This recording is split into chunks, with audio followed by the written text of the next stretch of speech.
Hi, இன்றைக்கி வந்து கிட்ஸுக்கெலாம் பிடிச்ச ஒரு எம்மியான ரெசிபியோடு தான் வந்திருக்கேன். என்னென்னு பார்த்தீங்கன்னா, க்ரீமி சிக்கன் பாஸ்தா எப்படி செய்கிறதுன்னு பார்க்கலாமா? ஸோ இது ரொம்ப சூப்பராக இருக்கும், கிட்ஸுக்கெலாம் ரொம்ப பிடிக்கும். ஃபஸ்ட்டு வந்து பாஸ்தாவை வந்து வேக வச்சு எடுத்துக்கலாம். அப்புறம் ஒரு கடாயில் கொஞ்சமாக பட்டர் போட்டுக்கிறேன். நீங்கள் பட்டருக்கு பதிலாக ஆலிவ் ஆயில் கூட சேர்த்துக்கலாம். இப்போ ஒரு 6-7 பல் பூண்டு நல்லா சாப் பண்ணி போட்டுக்கிட்டு, ஒரு பெரிய வெங்காயம் ஸ்லைஸ் பண்ணி போட்டுக்கிட்டேன். இது நல்லா வதங்கட்டும். வதங்கினதுக்கப்புறம் பொடி பொடியாக கட் பண்ண சிக்கன் பீஸ் சேர்த்துக்கலாம். நீங்கள் சிக்கனுக்கு பதிலாக உங்களுக்கு பிடிச்ச வெஜிடபிள்ஸ் கூட ஆட் பண்ணிக்கலாம். இப்போ வந்து 2 ஸ்பூன் வந்து சிக்கன் 65 மசாலா, அப்புறம் பீஸா சாஸ் 2 ஸ்பூன் சேர்த்துக்கிறேன். தேவையான அளவு உப்பு சேர்த்துட்டு, இது நல்லா சிக்கன் வந்து நல்லா வெந்ததுக்கப்புறம் 1 கப் ஃப்ரெஷ் க்ரீம் சேர்த்துக்கிறேன். சேர்த்துட்டு இப்போ வந்து இட்டாலிக் சீசனிங் வந்து நான் ஒரு 1.5 ஸ்பூன்கிட்ட சேர்த்துக்கிறேன்.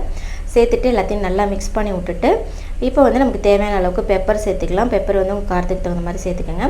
அதுக்கப்புறம் நம்ம வேக வச்சுருக்க பாஸ்தா போட்டுட்டு, அது மேலே வந்து எனி கைண்ட் ஆஃப் சீஸ் சேர்ந்து ஆட் பண்ணிக்கலாம். இப்போ சீஸ் போட்டதுக்கப்புறம் நல்லா மிக்ஸ் பண்ணி விட்டுட்டு, ஸோ நல்லா வந்து மிக்ஸ் பண்ணி விட்டுட்டு மூடி போட்டு ஒரு 5 மினிட்ஸ் சிம்லேயே அப்படியே வந்து நம்ம தம்மெலாம் பண்ணுறோம்ல பிரியாணிக்கு, அந்த மாதிரி சிம்லேயே வந்து வச்சுட்டோன்னா வந்து ரொம்ப சூப்பராக க்ரீமியாக பாஸ்தா வந்து ரெடி ஆகிடும். ஸோ உங்கள் கிட்ஸுக்கெலாம் ரொம்ப ரொம்ப பிடிக்கும். இது மாதிரி ட்ரை பண்ணி பாருங்கள். ஸோ இது மாதிரி வீடியோஸ்லாம் பார்க்கணுன்னா நம்ம சேனலில் சப்ஸ்கிரைப் பண்ணிவிட்டு இந்த வீடியோக்கு ஒரு லைக் கொடுத்துருங்க. ஸோ நம்ம போடுற வீடியோஸ் எல்லாமே உங்களுக்கு வந்து அடுத்தடுத்து வந்துகிட்டே இருக்கும். தேங்க்ஸ் ஃபார் வாட்சிங். See you next video. Bye bye. Take care.